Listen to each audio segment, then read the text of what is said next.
welcome, and welcome to Defending the Faith. I know this is a little bit different setup, and I know it's probably throwing you for a loop there. You're at the right place.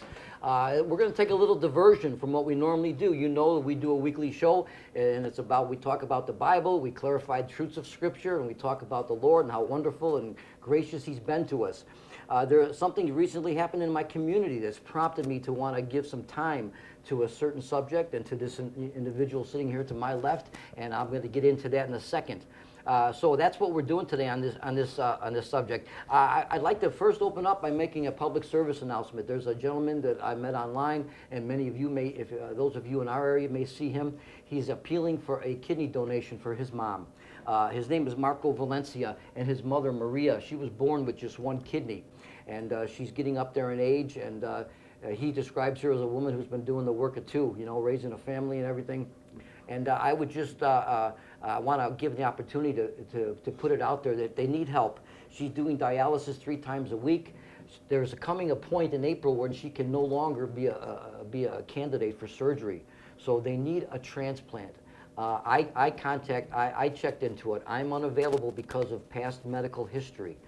There's another young man we did a similar advertisement about, and I'll redo that announcement about him maybe in the next couple shows, but it's not the first time we've done this. Maria Valencia, she needs a donor between the ages of 18 and 60. No diabetes, no high blood pressure, no obesity issue, in overall good health.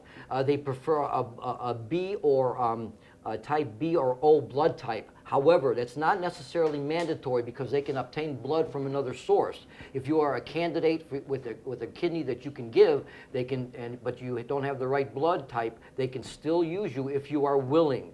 You know, you can pretty much, you can survive on one kidney. This woman has done it probably 70 years.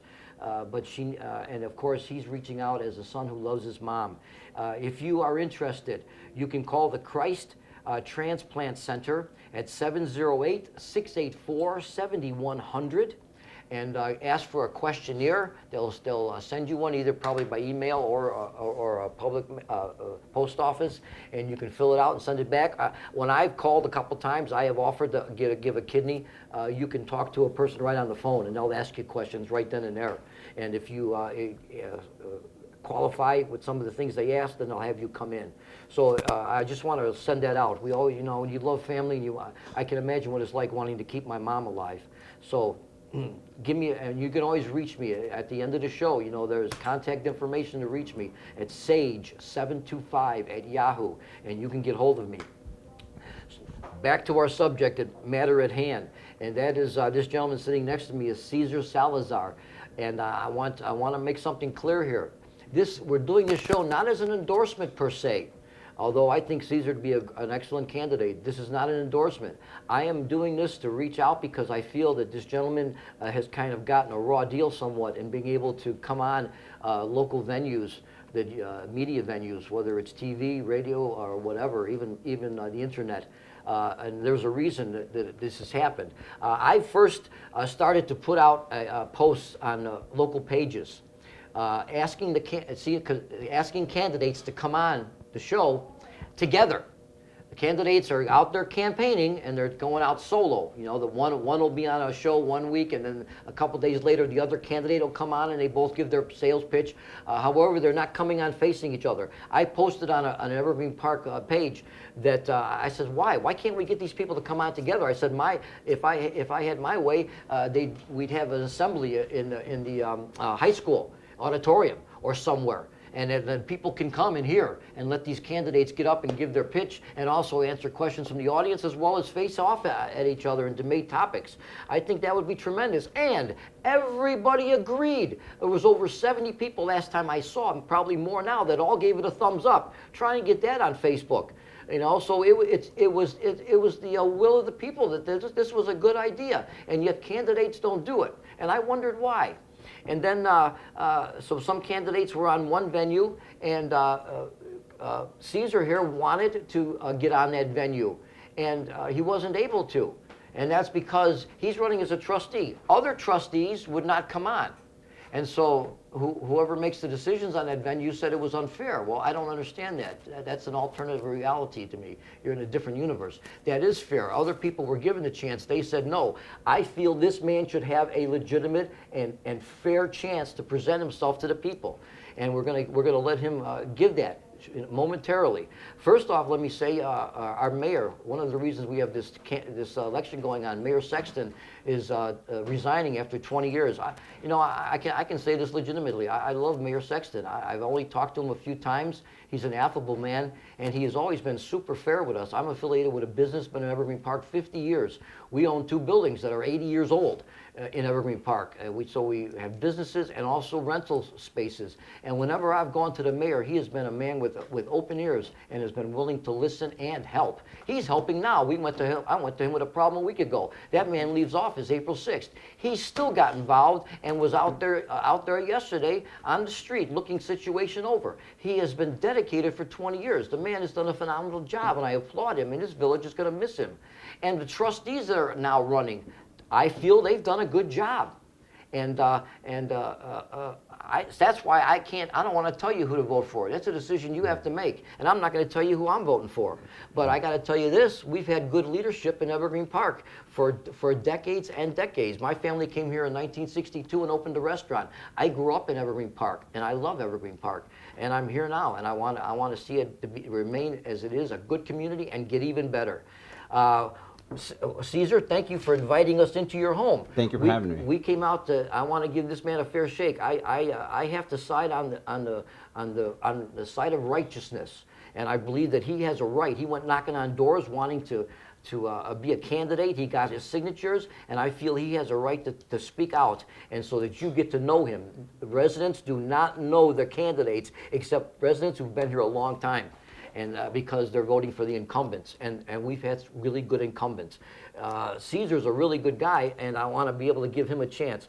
Cesar, is there anything you'd like to open with and just tell the people from Evergreen? Yes. Well, first let me start off by saying thank you for letting me be on your show. And my heart goes out to Maria Valencia and her family for what she needs. Hopefully she can get it, and our prayers will be with her and her family. My name's Cesar Salazar. I am running for village trustee for Evergreen Park. And I hope that I can get the message out there that residents are speaking out now, and they are wondering why they haven't met trustees in the past years. They don't know who their trustees are or even where to vote. That's where when I go door to door knocking on doors, residents are like, where do we vote? I saw a lot of that on Facebook. And I think that inspired me to push more on running for trustee, because we need the number one thing we need is communication in our community village. You mentioned how many people had voted was it the last election? The last election, I believe, was a little over 1,000 votes. Now, see, compared to how many people there are, that's like, you term that as apathy. However, when you have an administration doing a great job, and no one runs against them, you don't have to do too much, to get the message out. People just automatically vote for you. And I got to say, Kathy Aparo and our mayor, and you're going to have to help me sometimes with names here. We got Norm Anderson. Norm Anderson, yep, yes. And Kyle, yeah, her. And there's another individual too. I can't think of the name. It'll come to me in a second. Forgive me, sir. I'm trying to think of the other name besides Norm Anderson. Mark Phelan, or Mr. Phelan, Phelan.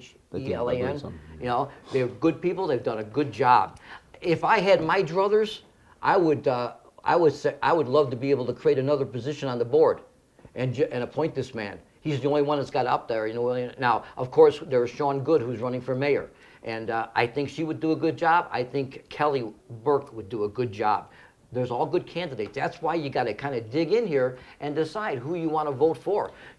I'm sure your attitude also is somewhat that you think it may be time for some change, right? There's not completely changed. We need addition. We need to add to the community. We need to add new ideas with new faces. We're not saying vote for me and you're going to change everybody from the trustees. No, what we're doing is if we can add another person with new ideas. Mayor Saxton, much blessings for all the service that you have done to our village. You are 100% a leader, a true leader that we should all follow. You're retiring, you're well-deserved. Retirement should be, and you should be happy for what you have accomplished in our village. Now it's time for our village to speak up, and some of the voters do not know what Ms. Burke or Sean Good, their incentives are of running this village. Although they did come on, what do you call it, the EP podcast. They did, but come on there. not together. Not together, and I'd like to see that. And the village is asking, the residents are asking. There are some people out there that are undecided. Now, during the podcast, I don't listen to the show. Could people, they could call in and ask questions, or come in over the internet and ask questions, correct? I believe so. I think Yeah, so. I think believe it's so. open. It's an open forum. I think. I'm not sure. And now once again, if you want to be an informed voter, you got to kind of dig in here. I go online. I check and see how Kelly Burke has voted in the state capitol. I check stuff like that, to give me some idea. But a lot of those issues with the state capitol are not the same as the issues they're going to have with the village. It's a whole different ball game. So yes, I would love to be able to sit down and talk with that woman. Her and Sean Good, I think, would do good. Both do good. They're two different kinds of people. They are. Mm-hmm. Really, and that's another thing that you want to investigate and find out. They're two different kinds of personalities and how they're going to deal with stuff. That's important, and you want to know that. We as residents don't get that. Correct. That's why a community meeting and having these candidates come together up there and sit up there on the riser on the stage would be ideal. Now you've been a resident of 17 years. Correct. And how many children do you have? I have four.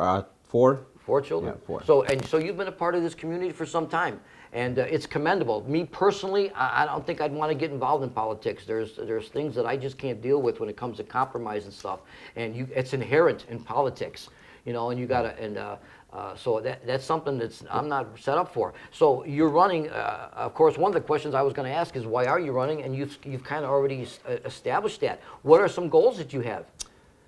One of our main goals is communication. There's not enough communication with our residents. Just for the simple fact of me learning that a lot of people do not know where to vote, that's a big concern. And some of the residents that I've spoken to have given me their problems already while just running for my candidacy. And they said that they've never had someone knock on our doors. Now, Stephen, I'm gonna say all the village trustees that have been on board have been doing a great job.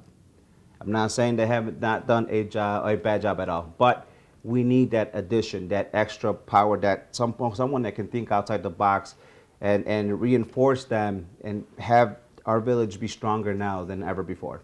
Now, another thing is because they've been in office for decades, they are well grounded in the community. They know a lot of people. If you know them and you're a resident, you have access to go talk to them. Correct. But what about the people that are new? Yes, and well, that's where I'm going to. Now, of course, one answer to that is we have a village meeting. It's on Monday nights. You can come, and before we discuss all business, there's a microphone up there. You can stand up. I've done it. I did it once. I don't like to go and air dirty laundry. I love my community. When I have issues and stuff, I'll call the mayor's office, and that's what I like about Mayor Sexton. You can talk to him. I've never gotten hold of it. I never went to look for a trustee. I don't know if you can or not. They should be available. I remember years ago, 25 years ago, I wanted to go see an old teacher of mine in high school, Jerome Bosch. He was a trustee for a long time. Remember Jerry Bosch from Bogan High School? He taught English, and he didn't recognize me. He says, if this is village business, he opens the door. I says, I can't talk village business here. He says, you need to come to a meeting. And I wasn't there for that, but do you see the reaction? Right. If I was a resident, why was that? Why was there that response to me? Mm-hmm. I mean, I know he was a good man. There may be some rule about it. I don't know. So so you believe that we need, as a trustee, you need to be more accessible. Correct. And then some of the residents are afraid of speaking in public or even grabbing a microphone. Now, there's another thing. I don't know where these other trustees live. You live in a part of the community. I don't know if any trustees live over this way. Some of those trustees, where they may live, may be centered in a certain section. We break Evergreen Park up into 4 quadrants. If none of them are over here, then you are more aware of stuff that goes on in this quadrant, maybe. And this is something I'm just reaching out here. Maybe I'm wrong. I don't know. But guys, guys like Norm Anderson and Mr. Phelan, Dave and Carol, they may live in certain quadrants, and they're very aware of what's going on there. But it would be good. We have 4 quadrants. I'd almost want to say, why don't we have 4 trustees? Or 2. I'm for more people. So that's something that concerns me. What are your involvements in the community? You've been here 17 years. Yes, been here 17 years. I love Evergreen Park. We've been here and I love it. We're not moving anywhere anytime soon. My services have been always with the athletic department, baseball. And as a matter of fact, one of the gentlemen, I think it's Mark. I think it's he's been a coach Yes. for a long time. Yes. Really a good guy. Yep. Yes. So, and then I'm involved in that aspect with the baseball organization now, the football organization. They made me a trustee, a treasurer, I should say, a treasurer for the organizations, and I got to meet more residents, more people, and I love that feeling, that outcome, that when we accomplish something that it's an impossible thing to do. That's what made me more become say, hey, why don't I do this for everybody in our village? And I started looking into it, and I see our seniors, our resident seniors, need help. It's like they are getting forgotten just a little bit, right? Where we need to focus more on them and our younger kids, our younger students that are in high school graduating. They're about to vote. They're 18, but they don't have any interest in who's our leadership in our village, and that's what we need to Oh focus. yeah, interested in politics. You mean It's a rough one. It's a rough one, but they are our future. Yeah, that's And for we sure. need to show them what our village does, and maybe one of them will step up to be the next mayor in a couple of years. Yes, sure. You never know. Now, I've heard some of course, you hear complaints there. Some of the biggest complaints I've seen on Facebook, okay, and it's always repetitive ones. There's problems at certain stop signs in the area by Yes. schools and by parks that people come and they fly through them or they fly down side streets. And I see the same people over and over making the complaints. And they claim they go and talk to the mayor or they talk to the trustee. Some people have to also understand, as long as you have sinful, fallen people living on this earth, that they do not obey laws. Yeah. And what do? You can't monitor every stop sign. You can't, you pull a policeman off and put him by a stop sign. There's got to be some things we can do. And so therefore, we just can't say like, what, there's no solution to this problem. Correct. There's got to be. There has to be. There has to be. And I remember some people trying to say, let's put up some speed bumps on certain streets. And the administration comes back and explains we have a problem because when you plow snow, that creates a problem. However, I've been in Chicago and found, in certain areas, and they got speed bumps in certain areas. There's got to be some solutions to stuff. Mayor Sexton's always been great with us working out Yes. a solution, and that's important. And you're willing to do that. That's something you want to do. So some of you just kind of mentioned some of what you see as some of the biggest problems and challenges in the village. Do you see any other ones that jump out at you? Yes, the speed bumps is the 99th Street here is, we should call it 99th Avenue, because from people from Western all the way down Use to it as a Pulaski are passing by super fast. I've just living right by Southeast Quadrant. I hear car accidents once in a while, and it's really a loud impact inside the home. So, and that's a big concern, because our young kids coming home from school, yes, they do have the crossing lady, but you know what? That crossing guard sometimes has a problem because the drivers do not listen to them. And that's one of our main concerns. Not just here, but Circle Park, and a lot of schools out there might have that problem. But because we have the high school right around here, everybody's passing by fast. Why wait till someone gets hurt for us to take action? 99, but especially like when they did work on the railroads, like on 95th and stuff, and all of a sudden you got trucks coming down 99th. The people that live over by 91st Street have the same dilemma, And these are the kind of problems all communities have. And the thing is, you want to find solutions to them. Now, we're grateful that they put more signs on California. We are, but not everybody stops, right? And then we don't have big signs that say playground, kids playing. There's a lot of young kids running across the street from corner to corner just across to the playground. And that's a big concern, because when the train is stopped on 95th, when the train is stopped on 95th and there's traffic, guess what? California becomes an avenue too. Everybody's doing the shortcut. Everybody's trying to get from wherever, trying to beat the train. And that's something that we have to look into. Yep. That's just one of the things that we have to look into. I agree. Obviously, since there's very seldom opponents running against, the party that's in place, I have to commend you. You went out, and knocked on doors, and got the signatures you needed. Obviously, you want this position. It boils down to you just want to make where you live a better place. Yes. For the good of my kids, for myself, when I get older, I want to live in a neighborhood that is like what you've enjoyed, everybody else has enjoyed. Talk good about Evergreen Park for 20 plus years. I want to be the same one. I want to be the same person. I want to be the same resident of that. You know, when I went in to talk to the mayor just the other day, what I really like about the mayor is, you know, I commended him and thanked him for his service and stuff. And he said, you know, I want to let you know though, it's not me. He said, you know, we got a police department, the fire department, the street department. You know, when we get snowed snowed in this area, our streets are the cleanest, the fastest. When you look at you come through some other surrounding suburb and it's like, wow, you're slipping and sliding, and you get into Evergreen, and man, the streets are like really something. You know, this is stuff that we come to take for granted here in Evergreen, and it's been Mayor Sexton and those who serve this community under him. And we have a terrific police department, a fire department. I mean, there's so much that works. I told him that, you know, a lot of ways this community really works like a clock, you know. And but we always know there's room for improvement. We always want to be advancing and try and take care of some of these things, some of these complaints that neighbors come up with. And I started out by saying this was not an endorsement per se, because I don't want to endorse any candidate. That much, Bobby? Oh man, I thought we were running out of time here. So we got some more time. So I want to spend this time with and let because I do want to finish with something I want to say. What else do you want to discuss about this? It would have been nice if you could have got on another show and talked earlier. That's why I opened this up to you. I think you have a right. You went and knocked on doors. You want to be a candidate. You really care about the community, man. If I was and I am a voter, that's who I want to vote for. I want to vote for someone that does that. I don't have the initiative or the desire to want to do that. You know, I want a better community. I call the police when I see wrong. You know, I pick up my garbage. I do everything I can do as a resident. Correct. But as far as taking control and being a leader, there's a lot of responsibility that goes with that. You have you have a full-time job. I do.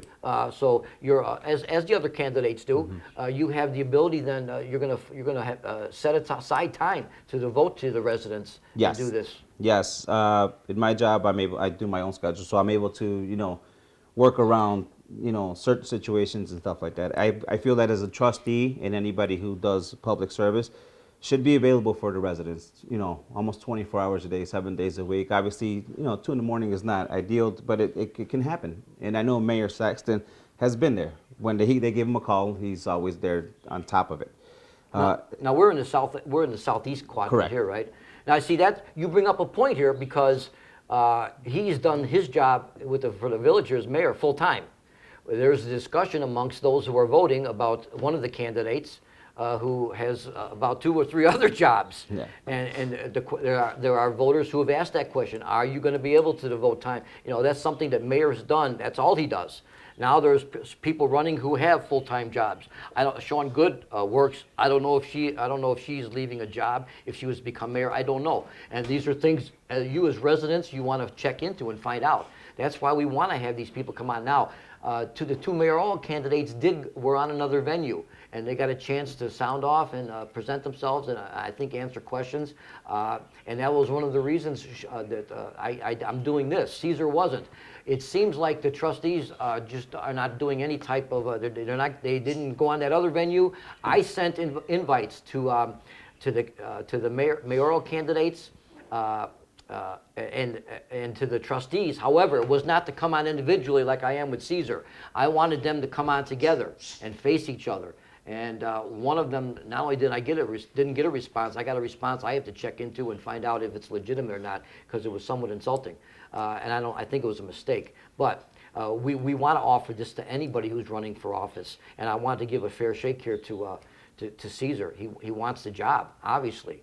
And he seems to have the right heart about it. So you as the resident here, the voter, you need to decide. I'm surprised that voting was not more, you know, in past turnouts. And once again, though, when you got people that are really doing your job, the residents kind of just become complacent. Yes. And sometimes stuff's that can be troublesome, because then you may not be checking into what's going on. You know, and I don't know of any wrongdoing that's been going on with this present administration. And matter of fact, to me, they've done nothing but a terrific job, and it's all been on the clear up and up. I know some things were said, but that's you know, it says in Proverbs 12:17, someone who gives an honest answer, someone who speaks he brings honest evidence. Those who speak the truth give honest evidence. So when I say something, if I say if I say something, I'm going to have something to back it up. Like I say, everyone's been doing such a good job that we have, and they seem, and they all want to go another term. Man, I wish they would consider just appointing you to the job, and adding another person in a quadrant. I don't think any other trustee lives in this quadrant. I don't know. Yeah, and then that's the thing that concerns me is a lot of people did not know the trustees, and now they do. So my first goal was to get on the ballot. My second goal was to spread the word out that there is an election in Evergreen Park. And now everybody's out. They're asking questions. The residents are asking questions, which is a good thing. And don't forget, we have new people coming in to the Exactly. community. And they're not familiar with the administration and the incumbents, how long they've been in or what's been going on. They don't know. And you got people coming in that are coming in with a different attitude. They are getting involved about wanting to know who I should vote for. This is now my community. Who is it I want to vote for? So that's important. If you're a resident of Evergreen Park, and there's a voting coming up, early voting starts on the 22nd at Oak Lawn Village Hall. It runs for, I don't know how long, maybe right up until almost the election date. Mm-hmm. And then on April 6th, I'm not sure exactly where you would vote. You can find that out. But we wanted to give Cesar an opportunity, I think he's presented himself well. I think he's a worthy candidate. And like I say, he's good, and I think the other ones we've had are good. I'd just as soon see him get presented. We're going to wrap up today. I hope this has helped you. My only goal is to help you. I want to stand on the side of righteousness and see to it everyone has a fair shot. Before we end, I want to let you know something. I've started a new Facebook page. I found out some things that I was really disenchanted with on another Facebook page, and I'm really saddened that an administrator on that page, whom I love and pray for regularly, I can show you a ton, dozens of messages sent to me by her over the years of her love for me and her thankfulness for all the help I've given her over the years with endeavors she's been in. And they booted me off that page because I made a comment about wanting to provide. The last comment I made was I know the rules. I violated no rules. I don't want that. I can't have that in my community. I started a page. If you're a resident of anywhere, you're welcome to come and knock on the door. I'll let you in. It's called Evergreen Park Uncensored. You can put on garage sales, and you can put on your disenchantment with where you live. You can come on and compliment or condemn. I don't care. If you do it in a reasonably honest as well as civilized way. And so it's called Evergreen Park Uncensored, and you're not going to run into on that page what I just ran into, and it was really hurtful. Of course, I got to let it go. Jesus forgave me. I forgive them.